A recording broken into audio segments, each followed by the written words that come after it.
যার নিয়াত যেমন হবে তার আমলের ফলটা তদ্রুপ হবে। আল্লাহ হাবিব সাল্লাল্লাহু আলাইহি ওয়াসাল্লাম ইরশাদ করেছেন, নিয়াতের উপরেই সবকিছু। তার নিয়াত যেমন হবে তার আমলের ফলাফলটা তেমন হবে। হাজিরিন, বুখারী শরীফের প্রথমে ইমাম বুখারী রাহমাতুল্লাহ আলাইহি এই হাদিসখানা প্রথমেই আছে, ইন্নামাল আমালু বিন্নিয়াত। আজকে আমরা হাজির হয়েছি আল্লাহ এবং আল্লাহ রাসূলকে পাওয়ার উদ্দেশ্যে, আর এই মাদ্রাসা করাও হয়েছে আল্লাহ এবং আল্লাহ রাসূলের বিধান জানার জন্য, ইলমে দ্বীন শিক্ষার জন্য করা হয়েছে। ঠিক কিনা বলেন? বলেন আলহামদুলিল্লাহ। হাজিরিন, আল্লাহ পাক যেন আল্লাহর জন্য এই সবকিছু আমাদের কবুল করেন, বলেন আল্লাহুম্মা আমিন। সকল কিছুর উৎস হলো নিয়াত। নিয়াতের মধ্যে যা থাকবে ফিনিশিং তাই হবে। বিল্ডিং এর পাইলিং যদি ভেজাল হয়, বিল্ডিং বেশি দিন টেকবে না, আজ হোক কাল হোক ফেটে চিরে পড়ে যাবে। আর যদি বিল্ডিং এর পাইলিং মজবুত হয়, ভালো হয়, সবকিছু এর উপর দাঁড়িয়ে থাকবে। ইলম শিক্ষা যে মূল যে বিষয়গুলো, আরবি ইবারত পড়া, তরজমা করা, জ্ঞান অর্জন করার জন্য যে বিষয়গুলো দরকার, নাহু সরফের জ্ঞান, এই জ্ঞান যদি আপনার না থাকে, পাইলিং না থাকে, এগুলি হচ্ছে ইলমের বেস। এই বিষয়গুলি যদি কারো না থাকে তাকে আলেম বলা যায় না। কঠিন ব্যাপার, সহজ ব্যাপার না। হাজরিন, জিনিসটা খুবই সহজ যদি বোঝে, ব্যবহারটা তার বুঝতে হবে। আমাদের দেশে নাহু সরফ পড়ায় ঠিকই, কিন্তু ওস্তাদরা যদি ব্যবহারটা শিখাই দিত তাহলে এই ছেলেদের এর জন্য এত পিটান খাওয়া লাগতো। কারণ যে যত মার খাইছে এই নাহু সরফের লেগে খাইছে। হাজরিন ভাইরা আমার, তা আমরা জিনিসটা চেষ্টা করি মানুষকে বুঝানোর জন্য, বাচ্চাদেরকে বুঝাইতে হবে। যদি আপনি কোনো বাচ্চাকে কনভিন্স করতে পারেন, বুঝিয়ে নিতে পারেন, তাহলে মারার প্রয়োজন নেই তাকে। সে যদি মজা না পায়, লেখাপড়ায় যদি মজা না পায়, তাহলে তো তার উপর প্রেশার ক্রিয়েট হয়।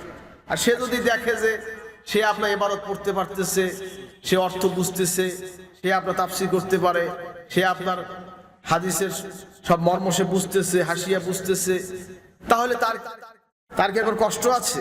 সে তো সামনে আগিয়ে যাবে। ঠিক না ভাই? কি ভাই, আমার কথা বোঝেন আপনারা? জবাব দেন না। জবাব দেওয়া হয়েছে আদব।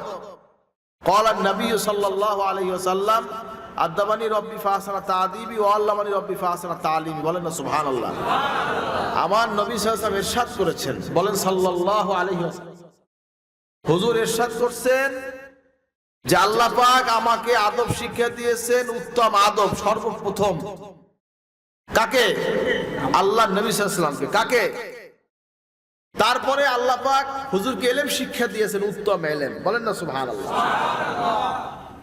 আগে হচ্ছে আদব, তারপর হচ্ছে ইলম।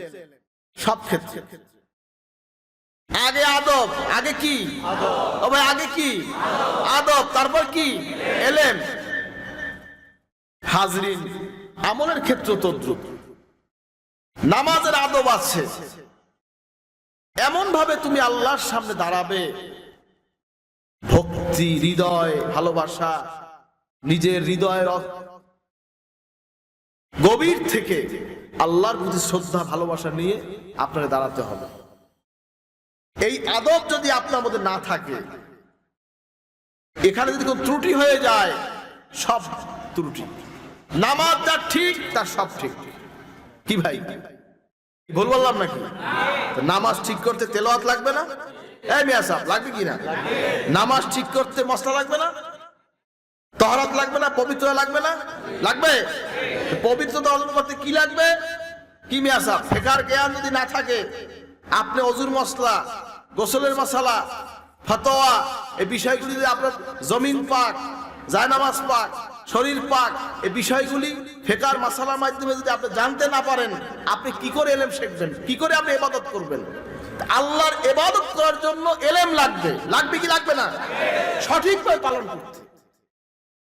আমাদের দেশে তো এখন কিভাবে গার্জিয়ানরাও বোকা, বাচ্চারা তো বোঝে না, আর ওস্তাদরা তো ওস্তাদ, টাকা পাইনি সব ঠিক, সরকারি টাকা পাবে, বেতন তো সরকার দেয়, তাই না? আলিয়া মাদ্রাসা বলেন, স্কুল বলেন, বেতন তো সরকার দিচ্ছে। নিজের কোনো আমাদের বিবেক নাই যে আমি একটা ছেলেকে পড়াবো, সুন্দর করে তাকে সুন্দরভাবে তাকে পড়াবো, দর্শ দিব, বুঝাবো, সুন্দর করে তাকে পড়াইয়া মানুষ করে আমি তাকে ছেড়ে দেব। অথচ আমি বেতন পাইতে আছি, কোন রকম দিয়ে তাকে ছাড়িয়ে দিলাম। হলো না কি মিয়া সাহেব? আপনার টাকাও হালাল হবে। যদি আপনি এই ছেলেদেরকে যোগ্য করতে না পারেন, সত্যিকার এলমে দ্বীন, আদর্শের জ্ঞান, সঠিক জ্ঞানের শিক্ষা দিতে না পারেন, কিয়ামতের ময়দানে এই সমস্ত বেতন লই আল্লাহর দরবারে হাজির হতে হবে। প্রত্যেকটি বেতনের অংশ ধরে ধরে আল্লাহ আপনাকে জবাব দেবে। এত সহজ না ভাই। মরিয়ালার হেরবার টের পাইবেন, হের আগে তার কেউ টের পাইবেন না, মরণের আগে কেউ টের পাবে না।